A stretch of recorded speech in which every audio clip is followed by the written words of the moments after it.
Good morning. Good morning. What is it, middle of June? 12th or so? All these days kind of run together, Hans. 3 months now in Santa Catarina, Brazil. We're in the island of Florianopolis. On an island. I'm in it. 6 days a week. We wake up early, we run out to the ocean. We dive in, we body surf, we greet the sun. If it dares to show its face, shine its light down upon us. And then, for 3 months now, we've been coming back to do these Facebook Lives. And with Father's Day approaching, we're inviting people to come join us in a Facebook group called Honoring Fathers. And the past couple days we've been speaking to different issues around fathers and honoring fathers and the power of that. And today, just thought we'd tell a few stories. You know, I think it's honoring, Hans, to just tell the stories of someone. You know, just that. It doesn't need to be a heroic story. It doesn't need to be anything in particular. But to me, honoring is in large part about remembering. Remembering. It's like bringing it back to the present, bringing someone back into your arms, bringing someone back into the family. Remembering, like bringing them back as a member of the family, of your life, into your heart. And so yeah, simply telling stories of someone can be honoring. So, you want to start? Sure. I'll just tell a story not with me, but of my father. Yeah, because I said this yesterday to you. I don't know if I said it during the call or after, but you resonated with it. Is that I see how my father really fought battles that give me the liberty, slayed dragons that I don't have to slay anymore. For example? And he tells me his story of like when he was 18, I believe. His heritage, his parents, so my grandparents, are Flemish, which is the north part of Belgium. And after the war, they're farmers also, and they went to the south part of Belgium, which Belgium is small, but you know, if you're younger, that's like the concept of distance is different. It's a completely different world. It's the French part, which is a completely different culture, different language, because it's the French. Close the Walloon part of Belgium is like French culture, and the Flemish part is Dutch culture. Mm-hmm. So, and that comes with different language, different habits, It's really a divide in Europe. You know, the more. I'm just thinking Americans are probably thinking the French part is probably a little bit more like flowery and. But it really is a divide in Europe. That's what's interesting, because that's the Germanic part, which is like English, Dutch, Scandinavia, Germany. You know, and Nazis, and then the southern part is the French. You know, the more Latin. Just bring all our stereotypes into it. The more Latin culture, you know, with France and Spain and Italy. So you really see that divide in Belgium. It's one of the biggest contrasts. And Belgium, Flanders was always like the more, not always, but the last couple of years, the more advanced. And the Walloon parts, we say, you know, they're less advanced, even though 100 years ago was the inverse. Which part is more advanced? Flanders. 100 years ago is the inverse. Flanders is the Germanic part. Yes, yeah. So his parents are Flemish farmers that after the war go to the south because it's less populated and there's more land. So they go there. And my father, being the rebel that he is his whole life, he always felt that he wanted to go back to the Flemish part. You know, he hated the French laziness, and you know, all kind of stereotypes, but laziness and way less alive, you know. And when he was 18, he left home and he started working in like gas stations and he tried to find his way, you know, rebelling against his parents. Rebelling. rebelling. And he also came back to Flanders. So he came back to Flanders, started working here, met my mom, you know, and he's the only one of the family who... So I see what you're saying. This way, you didn't have to go meet your mom. Huh? Sorry, that was... No, that's just impossible. Yeah, it's impossible. So he came back to Flanders, and he made his life here, or he made his life there, and the rest of the family... You couldn't have met your mom if it wasn't for your dad, so... Yes, and the rest of the family is still there in the French-speaking part. Yes, so the grandparents, all his brothers and sisters are there. So I'm imagining how like tough that must have been in a way, because he tells me stories of how, you know, that was like the other side of the world, you know, and yeah, and his whole life is in a way like slaying dragons, like trying to rebel against the society of what's expected and what's normal. And for example? Well, that for example is not normal. That was not a normal thing to do. And yeah. How did that slay dragons for you? How did that make just it easier for you? Just the idea of, like, what I inherited from him is this not being content with what's offered to you. Like, my father is still struggling and thinking like, okay, what do I want? What do I want? You know, maybe I should live there, you know, and start my life there. And he turns 70 next month, and he still has this young, as if he's 17 and thinking, okay, can I start a new life? Can I, you know, it's incredible. And I think I have that young rebellious spirit from him. And the importance of asking, like, what do I want? What do I want? What do I want? Mm-hmm. And he always supported me in it. Like, of course, he's a dad too, and he would like comment on things, you know, and give his opinion, and he would even comment like on my hair or whatever. It would drive me insane, you know, like, fucking leave me alone. I do whatever the fuck I want, you know. But I could feel, and I still feel that deep down, he always like respect choices, you know, my own choices. It really supports that, like really stands 100% behind that. You know, there's no like judgment of it. So let's hear a story. Well, like I told, we were talking about like tell stories. I can't really think of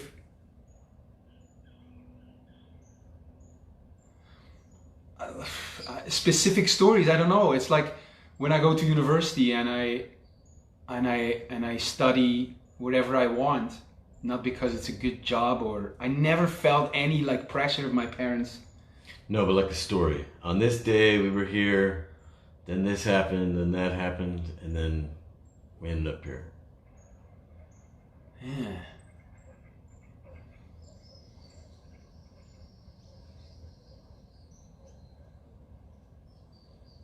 Can't think of a story. I'm starting to doubt your father existed at all.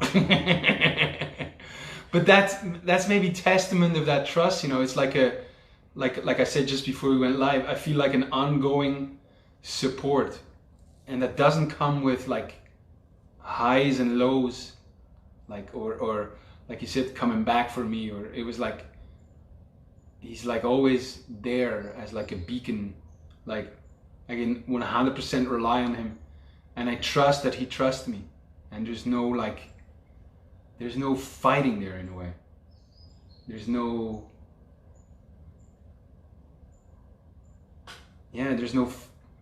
fight there.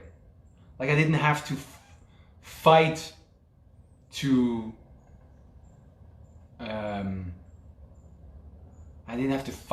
get from under my parents' wings, for example. They had no issue with you leaving university? Leaving your doctorate? No. They didn't care at all. Like, to this day, my mom doesn't know what I studied. She doesn't know. If you would ask my mom, what did your son study? And I would say sociology, you know, or No idea. Like, they don't care. They don't care about, well, my parents were working people. My father was a truck driver and my mom's a nurse. But I could feel that they were proud that their children studied. But they also didn't really care. Like, my father would always say, you know, yeah, that's theory, you know, it's in practice. But they're very practical people. Yeah, very pragmatic and very hands-on. Yeah. Just go through the day, do what you need to do. Yeah. Like I said, my father was a truck driver. My mom's a nurse in the same hospital her whole life, from 17 till 60. Wow. Amazing. Yeah, I wonder about that. I know it's not a story, but, you know, it's... You know, a great thing to do would be to go collect some of your father's stories. Yeah. It could be a great way to honor him. Like, go and ask him about some of his stories. Well, I hear the family stories of him and his brothers, and when there's family stories that you could pass on. Right. Yeah. I remember after I left the States in 2010 and starting a whole new life outside of the States, I was really thinking of myself not as American anymore. But I started getting interested in my ancestors and the stories of my ancestors and where I come from. Okay, I've got one afterwards, I'll tell one. And yeah, that in itself is honoring as well. You know, as we're talking about honoring fathers, we can include grandfathers, yes, great-grandfathers, ancestors, like where do we come from? It's something that's missing even more for Americans than for Europeans, because your people come from there for a long way back. You know, we haven't been there that long. Yes. Let's hear it. Let's hear the story. All right, here's a great story. I got stories about Skye and Comyn, but that's 14th century. My father is great with people. You know, I saw him once sell my motorcycle for double of the price that I was ready to sell it for. But he was also at some point, he's crazy about soccer, football, like I was playing. And he was a coach, and he was a coach of my team. We had a youth team. We were like 15, 16. And he was the coach. And and in the team, I swear to God, they were all delinquents. They were all criminals. Really, like, and it was amazing. Like, the first day of training, the team, one of the players would come to my father and say, "Did you comb your hair?" You know, to the coach, you know. But my father, he was not very skilled necessarily in like the game, but very good with people, and he really made that into a team. And it was incredible. And he got people, they were all misfits, you know? And we had an incredible team. And every time I meet people now, they talk about that year. And we were 15, 16.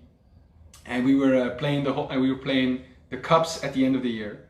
And we went, like every game we won was knockout phase. It was like 6 games and we kept winning. Knockout phase. Knockout phase.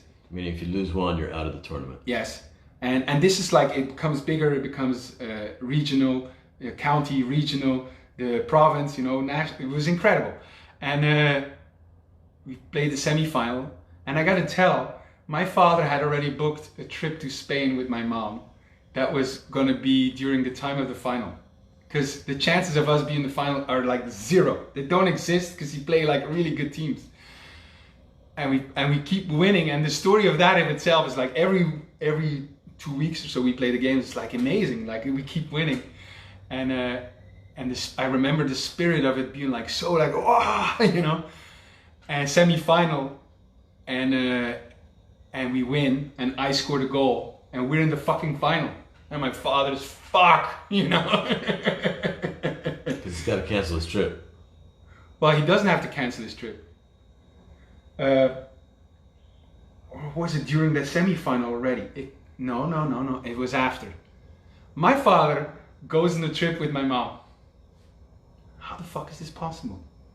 Maybe the return leg of the semi-final, he was already left. That's maybe what it was. Because he was already there.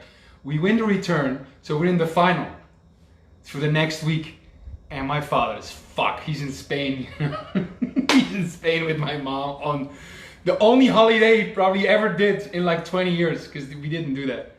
And it's the day of the final, and my father doesn't tell anyone, but he gets on a plane from Spain. Remember, this is 25 years ago. It's not so easy to fly then, you know. He gets on a plane and comes back to Belgium for 1 day. In the meantime, we're like on the bus. We're gonna go to the final, which is the other side of the country, and the coach of the first team is gonna coach us that day, you know. And everyone is like, the coach of the first team. Yeah, because we're the youth team. We're 15, 16, and so because this is such a big deal, the coach of the first team is gonna guide us. By the first team, you mean the older guys? Or the older guys, yeah, the senior team. So we're on the bus, you know, and I know my father's coming, and he has a good sense of drama too, you know. We take off with the bus, and he stops the car, you know, and my father comes on the bus, and I still remember all the guys, you know, who like criminals, but they loved him. Everyone's like, yeah, you know, like this, you know, and the energy was just incredible. I remember it, you know. And we went to play the final, and we won it with 5-0 or whatever. And we won. Destroyed the others. Like we were on a cloud, you know. Sorry, we were on a cloud. And I still have pictures of that, you know. It's just, and for all of those guys, that moment was like the highest, you know. It was just amazing, you know. And anyway, so it was testament to his his people skills. Yeah, maybe like that experience locked in to you your even greater taste for victory. Yes. You Oh know, man. like, Yes. I always felt like for me that I could win, you know. I'm a winner. Like I don't know football, I have limited skills, but I always knew how to win, you know. I win. And that's a different ball game, you know. And my father's a winner too. He's a winner. He gets the thing done, you know, by any means necessary. And I just remember that moment, you know. And he had a real good sense of like managing a crowd, you know. There, yeah. Every time I meet a guy from that's 25 years ago. It's always about that, always about that year, and you know, and oh, it was so great because he gave guys chances, you know. He got them. We had guys really from prison, you know, guys that get like youth detainment, and they got out to come and train, and they got out to play, you know, and then they had to go back, and you know, he made something incredible happen for them, like a memory they'll have forever. Yeah.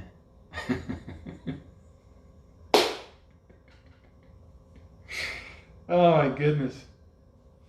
Yeah, I have stories like that with my father as well, but I feel like I've told them. I know I've told them to you recently. I'm not sure if I've told them on this show, but like those when you're in Cub Scouts and everyone has to make their own car, and then you compete for looks and for the speed of the car. And you know, it's when you're like 7 or 8 years old, it's mostly the fathers doing it, you know. And I had this we made this black car, and I think we got first for looks and for the thing, you know. And you can put like weights in the car and like all this kind of stuff. And I told you that story of we're up in the mountains on a 50-mile hike.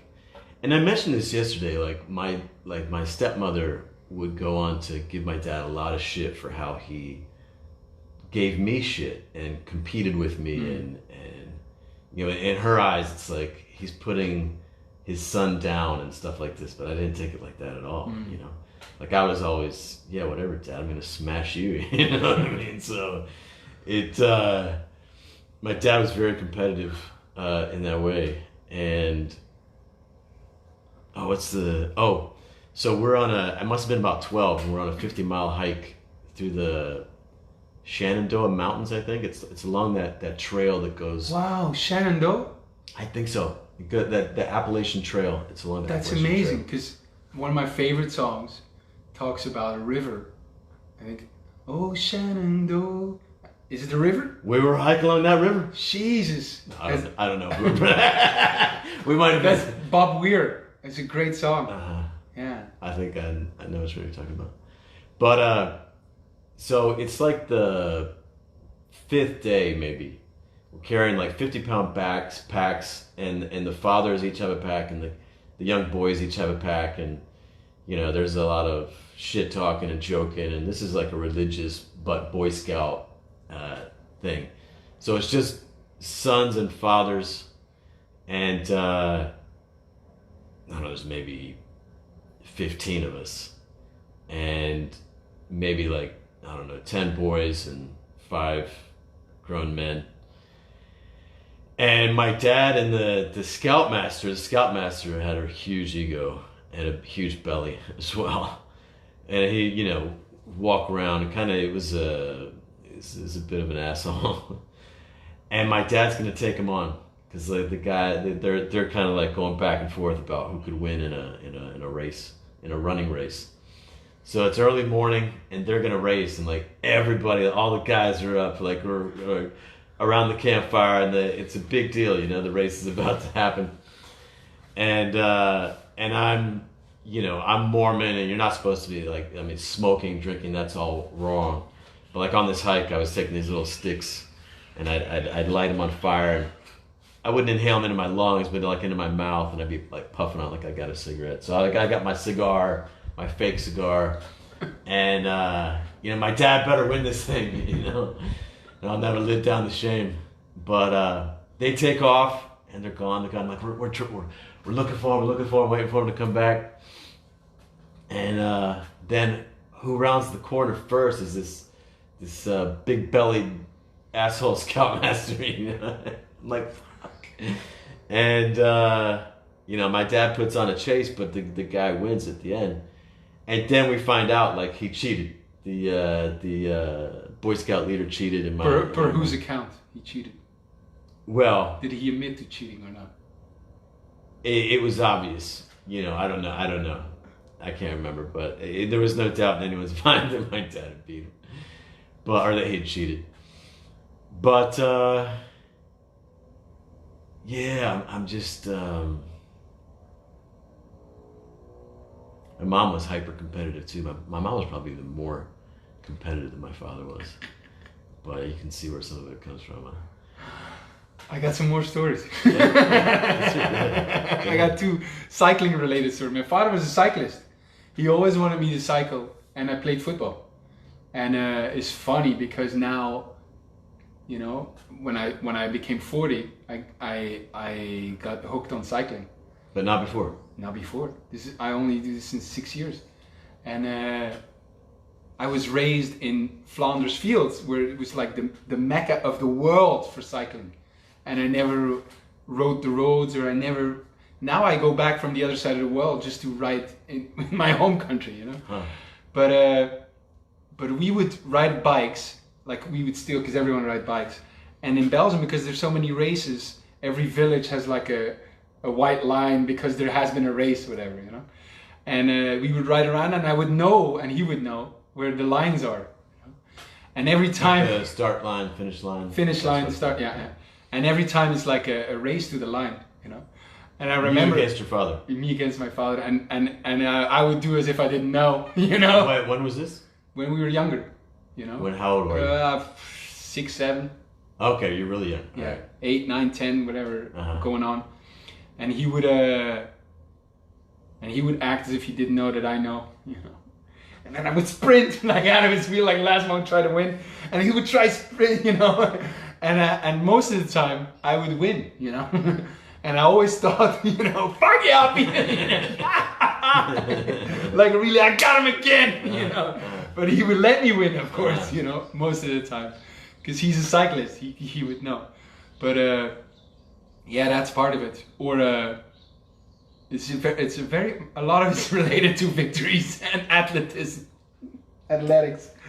He was a cyclist, and he would ride, and I remember during a race they would do they call it premies, which means even during the race, you know, the next lap, if you pass first, there was a prize. And I remember there was this soccer bag.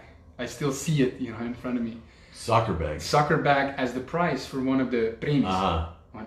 And I remember during the race, he's in the peloton, and I'm by the... Your dad's racing, not you. My father's racing, and I'm by the side watching my dad. He was a good sprinter. And I would say, the next round is this soccer bag, and I really want it because I was a soccer player. And I say, next round is a soccer bag! God, give me this soccer bag, And it's stupid, And he would like... What an idiot. I was like, more important than the race, was to become first in the next lap. Uh-huh. And he got it, he got me the bag. And I'm like, I still remember, like, he jeopardized his chances of winning the race, so I could get the bag, But, that's great. I'm 45 now, I still know that. I got that soccer bag, it was red and it said, Goede Fruit. Yeah, I can see how your dad really, like, ingrained in you victory. Victory. That's great. Be a great thing to honor him for. Yeah. Retell those stories. Yeah, yesterday I was talking about how my stepmom would try to shame my dad for all his shit talking around me when I go out to visit. But when I was maybe, how old was I? I don't even know. I must have been in my 20s. Yeah. So, go out I go out to visit my dad, just be me and my dad. And we would go at it. We would, the Mormon churches, they all have basketball courts inside. It might sound strange to someone who's not Mormon, but all the churches, inside of the church, they have a... That does sound strange. Yeah, they have a basketball inside court. The building. Yeah. Why? Yeah. You got your place where you listen to the Sunday sermon. Uh-huh. Behind that, you got your basketball court, which can also double as like a whatever room or whatever. But it's legit, and it'd be carpeted with very thin carpet, but you totally play basketball on it. And then, Mormons are very competitive with their basketball. And and BYU is this school in Utah that's the big, most Mormons are big, huge fans of BYU because it's the big Mormon school. And I went to the University of Utah just for a semester, but it was the arch rival of BYU. So these games, man, they were like both my dad and I full court. Always full court. And, one-on-one full court. One-on-one full court. Sprinting, and the whole thing is like layup, sprint, and talking shit the whole time about the Utes or the Y, and man, it was great memories.